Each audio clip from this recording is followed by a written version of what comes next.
Fala galera, meu nome é Max Paulo e eu sou professor de matemática do projeto Dorian Escola e vou dar prosseguimento ao conteúdo de teoria dos conjuntos. Números irracionais. Considere o seguinte problema: calcule o valor da hipotenusa z abaixo. Dá uma olhadinha. Como que a gente faz para calcular o valor daquela hipotenusa? Teorema de Pitágoras. Então, usando o teorema de Pitágoras, né, sabendo que o quadrado da hipotenusa é igual à soma dos quadrados dos catetos, vamos encontrar que z2 é igual a 5. Só que ficou meio esquisito, né, porque não existe nenhum número dentro do corpo dos racionais que, se a gente elevar ele ao quadrado, vai dar 5. Como que a gente faz? Pois é. Agora considere o segundo problema. Se eu pegar essa circunferência, eu estou vendo aqui que ela tem um diâmetro vermelho e tem um comprimento da corda dela de azul. Se eu fizer a divisão do comprimento da circunferência pelo diâmetro, isso vai ser sempre constante, porque toda circunferência é semelhante. Não existe uma circunferência que não é semelhante da outra. A única diferença delas é o tamanho do raio e do comprimento. Só que se eu dividir um pelo outro, vai dar sempre o mesmo número. Se eu pegar uma circunferência de comprimento 22 e diâmetro 7, ou seja, raio 3,5, teremos essa divisão, se eu fizer na calculadora, por exemplo. Só que esse número esquisito aí, ele não é uma dízima periódica. E ele é um número que não tem sentido nos números racionais. Então, não faz muito sentido. E a gente costuma chamar esse número de π. Π. Π é a razão entre o comprimento da circunferência e o diâmetro dela. Esses dois números definidos, raiz de 5 e π, fazem parte de uma enorme categoria de números, que são os conjuntos dos números racionais. Então já vamos definir o conjunto dos números racionais agora. Chama-se conjunto dos números irracionais e o conjunto formado pelos números infinitos e não periódicos que não podem ser representados por meio de frações irredutíveis. Observação: as dízimas periódicas não são irracionais, elas são racionais. Está na definição, expliquei na aula passada. Podemos também definir o conjunto dos números racionais como toda decimal não exata e não periódica. Conjunto dos números reais. Conforme fomos adquirindo conhecimento desde a introdução dos números naturais até chegar aos racionais, vemos que cada conjunto está respectivamente contido no seu sucessor apresentado. O que isso quer dizer? Quer dizer que os números naturais está contido nos inteiros, que eu expliquei na aula passada, e os inteiros está contido nos racionais. Temos então que os números irracionais não estão contidos nos racionais, justamente por não se tratar de uma dízima periódica ou exata, igual eu expliquei no slide passado. Só que quando pegamos os números irracionais e os números reais e fizemos a união desses dois conjuntos, vamos encontrar agora mais uma outra categoria maior, que é como se fosse o nosso conjunto universo da matemática desse primeiro módulo, que vai ser o conjunto dos números reais. Chama-se conjunto dos números reais aquele formado por todos os números com representação decimal, periódicas ou exatas, e as decimais não exatas e não periódicas. Esse vai ser os números reais. Todas as propriedades que definimos anteriormente são válidas nos números reais. Por quê? Porque todos os conjuntos estão contidos um nos outros, então está valendo tranquilamente. Reta real. A reta real é um segmento de reta orientado para a direita do leitor, como se fosse uma régua. Pega uma régua, só que a gente vai orientar ela da esquerda para a direita, onde todos os números estão definidos: real, racional, irracional, natural, tanto faz.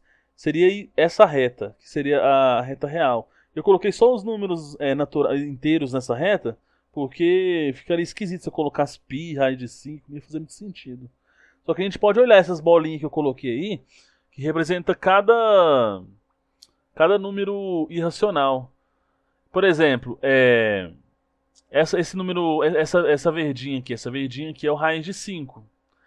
Essa azul aqui vai ser o número que eu não apresentei para vocês, que nós chamamos ele de número de Euler, que é o número que vocês vão ver no ensino superior ainda, que é o logaritmo neperiano. Essa vermelha aqui é o número π, que é 3,14. Essa preta aqui, ó, mais outro número, que é o 0,5. Então tem várias classificações. Isso aí. Intervalos reais. Dados dois números reais A e B, tal que A seja menor que B, definimos agora o intervalo aberto de extremos A e B, que vai ser o conjunto A, B, que vai ser igual a x pertencentes aos reais, tal que x está entre A e B. Quando esses colchetes estiverem para fora, quer dizer que o A e o B não pertencem a esse conjunto. A gente chama de intervalo aberto. Ou seja, o intervalo é um conjunto, só que o A e o B não vão pertencer a esse conjunto. Só todos os valores que estão entre o A e o B, que vai ser o x. O x é como se fosse uma variável.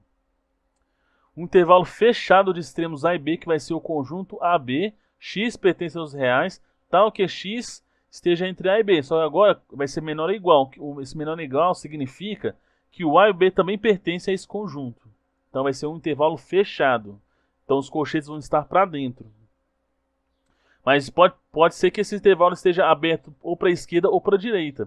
Quando o intervalo estiver fechado à esquerda dos elementos A e B, vai ser o conjunto AB, mesma coisa. X pertence aos reais, tal que x está entre A e B. Só que o B não pertence e o A pertence. Ou seja, o colchete vai estar fechado no A e vai estar aberto no B. Ou seja, o B não pertence a esse conjunto.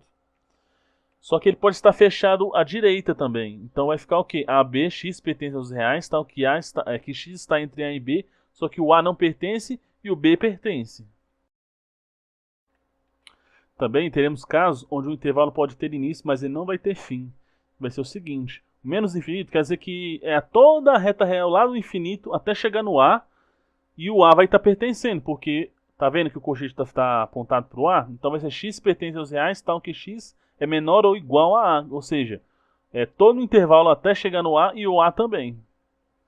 E agora aqui vai ser diferente. Agora o colchete está apontado para fora, ou seja, x pertence aos reais, tal que x é menor que A. Ou seja, é todo o intervalo desde o infinito, do menos infinito até chegar no A menos o A.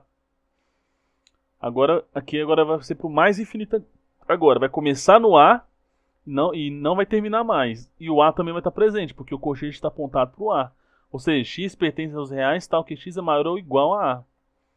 E nesse caso vai ser diferente, ou seja, vai ser todo o intervalo a partir do A até o mais infinito, só que o A não vai estar incluído nesse intervalo. X pertence aos reais, tal que x é maior ou igual a A. Aliás, maior que A.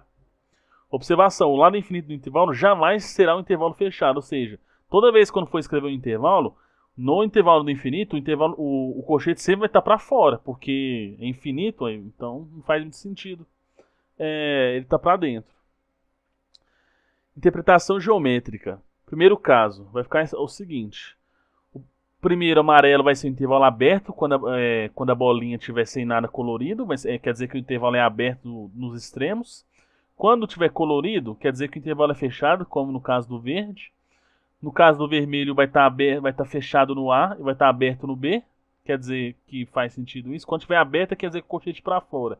Quando tiver a bolinha fechada, o colchete para dentro. E no de baixo é o contrário, vai estar aberto no A e fechado no B, ou seja, é todo o intervalo entre o A e o B menos o A.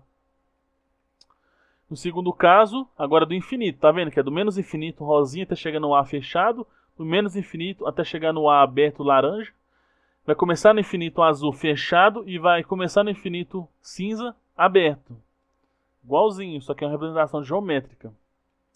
O próximo vídeo desse assunto será apenas de exercícios, viu? Bons estudos. Muito obrigado.